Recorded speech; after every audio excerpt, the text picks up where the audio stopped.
And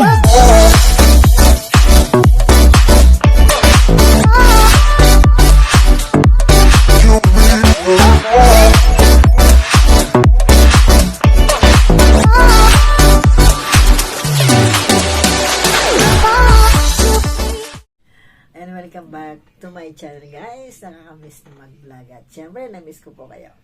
Ayan, kumusta po ang mga paisian at syempre kayo pong natin yan.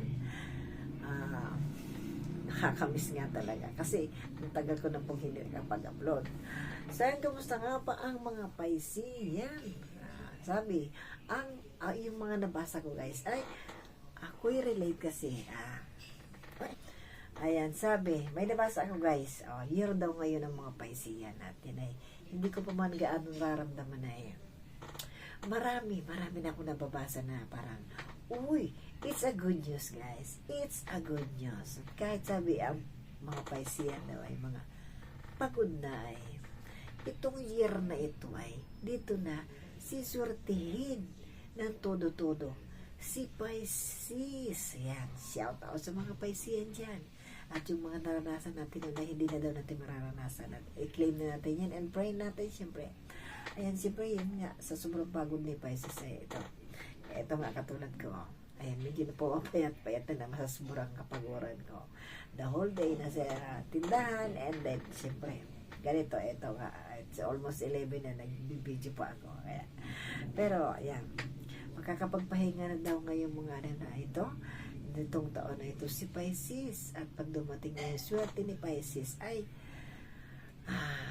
makakamit na o matutupad na yung mga pinangarap ni Pisces na magandang buhay. At guys, Pisces, apay ang maganda ang akin na tayo magiging milyonaryo pa hindi man tayo religion ay i-claim na lang natin yan, guys. Bakit nga magandang yung bakit nga ba hindi niya ikatuwayan, di ba?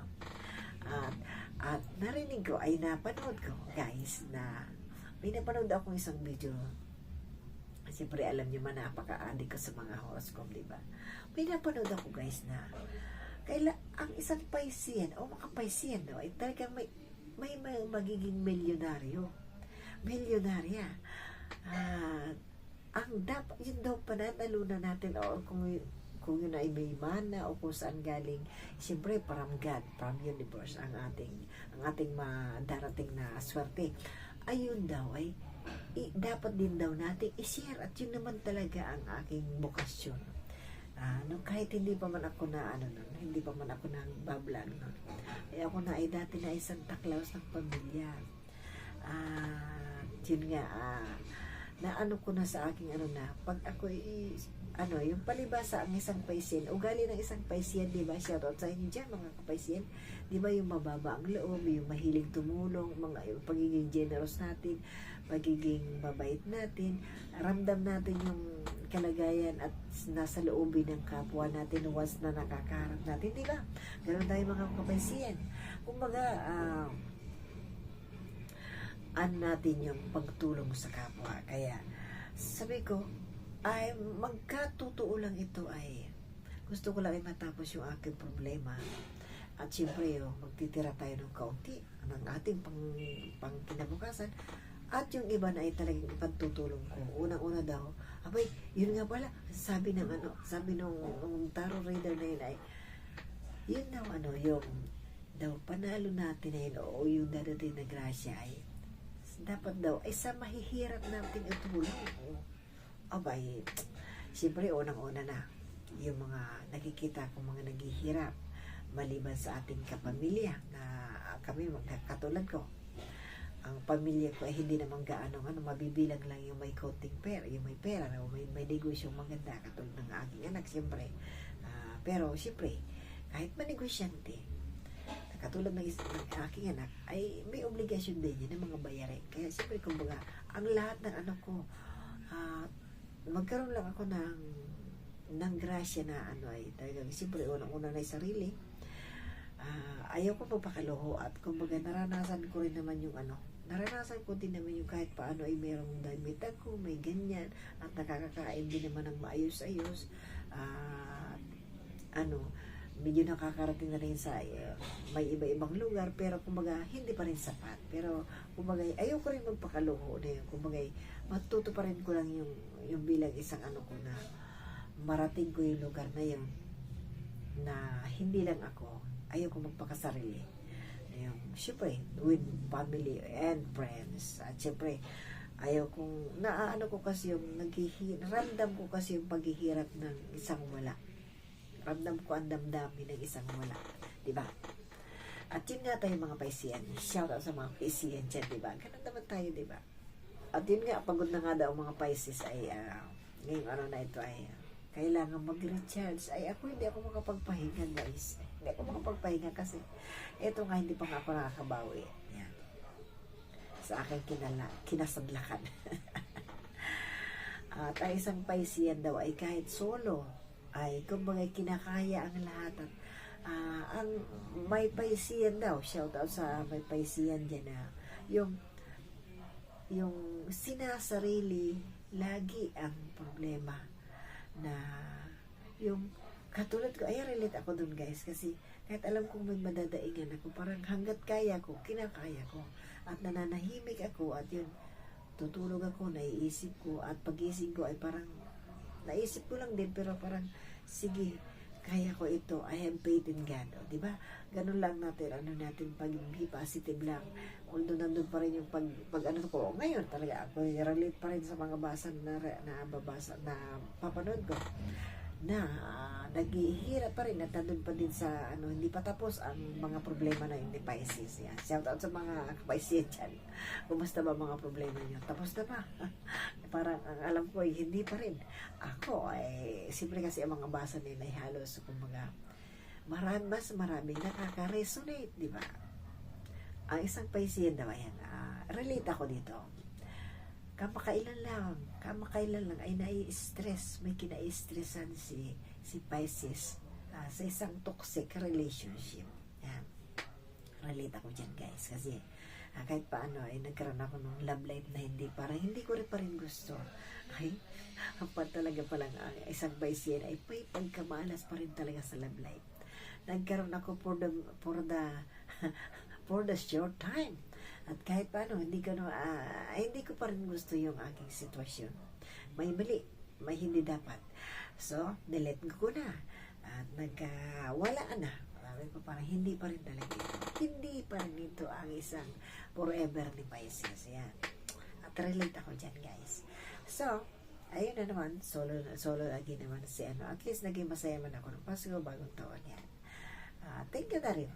Naka-experience naman ako ng masayang although nagod yung na parang hindi pa rin siya talaga yung para sa akin. Siyempre inisip ko rin. May mali man at may mga sitwasyon na pero kumbaga parang chance to experience, di ba? Yan. Kaya be careful dyan sa mga kapaisiyan dyan, na mga kasingle ko dyan. Pero yun pa rin nga, katulad pa rin ang dating basa ng dating mga reading, lalo ni Lola Baby, ay talaga makakatagpo pa rin tayo na wealthy man pa rin. Kaya sabi ko, nung natagpuan ko yung taong yun, sabi ko, wealthy man daw, hindi naman siya wealthy. Normal lang yung kanyang buhay. Ay sabi ko, talagang hindi pa rin talaga siya. Kaya I'm waiting and kiklaim ko na yan and praying for that wealthy man coming to me. Coming to us, Pisces, mga Piscean ha. Iparin na natin yan. Para tayo ay luminawa at lumigay. Magkakaroon na tayo ng kasiyahan and fulfillment sa buhay natin. Diba? Pag nagkaroon tayo ng love life, and of course, yung ating kaperahan ay maging maayos na ating kaperahan, diba? At yun ay makakamta natin ngayong taon na ito. Year of the Snake. Snake of, ano nga ba yan? Year of the Snake ngayon 2025. Ayan. At ang advice lang siya sa ating mga ayan, kumain ng maayos. Yung diet ay huwag masyado ika-diet. I-resonate din ako doon kasi ayan ang isang Piscean daw ay ayan, magkakaroon na ng magandang kalusugan. Huwag lang, labanan pa rin at gamutin ang sarili. At ako naman ay resonate doon ako kasi ako nga ay may sitwasyon, ay may kondisyong hindi maganda, kumbaga nilalabanan ko lang at ginagamot, nagkakaroon ako ng magandang ano po, disiplina sa sarili. Ayan, may nabasa man ako sa isang tarot reader. Kumbaga iba-iba binabasa ko, di ba?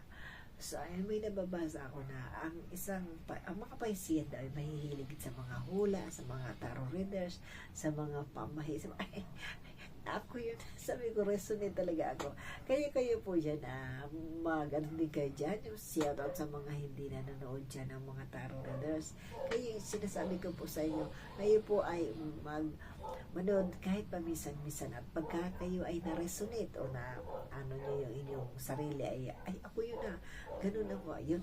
At least magkakaroon kayo ng mga guide at parang maging aware tayo kung ano yung dapat natin, pag-ingatan ay at least maganda rin naman yun hindi naman masamang kahit paano ay mag-isip, baka nga at least nakaiwas tayo, nakaano tayo na, di ba?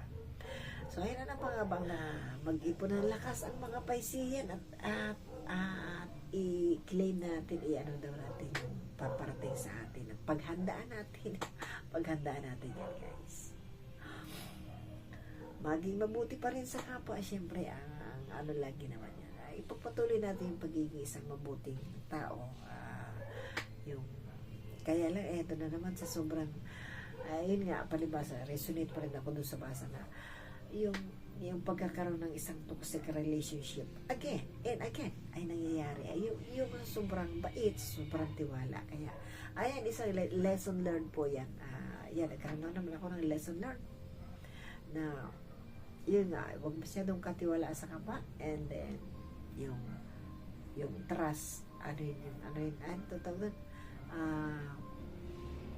yung tiwala nga, trust, yung tiwala sa kapwa, yung sa mga kadil ay huwag masyado ikabigay yung sarili, yung 100% na tiwala, magtira pa rin para sa sarili. At yun nga po, yung nga katulad ng aking naranasan ay wrong love life na naman ang aking natagpuan.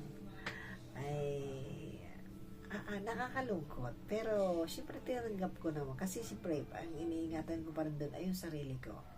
Hindi nagkaroon ng mga magandang sitwasyon, may maling nagawa din ako, may parehas, may hindi, kumbaga in short, incompatible, tama ba?